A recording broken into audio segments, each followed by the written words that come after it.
Qeveria po mendon për një paketë mbështetëse për shtresat vulnerabël, që do të ndihmojë individët në nevojë të përballojnë rritjen e çmimeve për shkak të konfliktit në lindjen e mesme. Situata është në monitorim të vazhdueshëm nga qeveria. Ne jemi në bashkërendim me gjitha ministritë e linjës për të parë se si do të jenë zhvillimet, po themi, në vijim, pa diskutim që në rast se do të nevojitet që të ketë ndërhyrje nga ana e qeverisë për të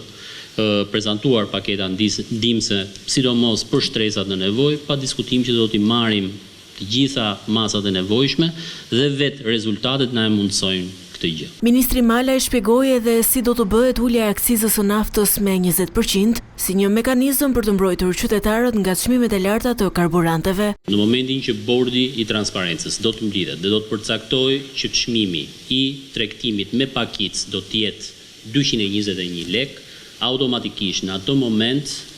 merret vendimi që çmimi i shitjes me pakicë do të jetë 221 lekë minus reduktimin e akcizës 20% që përkon me prapërsisht 8 lekë, pra do të jetë 213 lekë. Në ato momente kur çmimi kalon mbi 220 lekë do të kemi një reduktim të çmimit me pakicë me 8 lekë. Në ato momente kur çmimi do të jetë nën 220 lekë, do të jetë çmimi që ka përcaktuar bordi. Gjatë konferencës me gazetarët, Petrit Malaj njoftoi edhe se çmimet e referencave për pasuritë e patundshme për 60 bashkitë e vendit, përjashtuar Tiranën, pritet të jenë gati brenda muajit tjetër. Ka një grup pune i cili ka marrë përsipër që ta përfundojë këtë proces brenda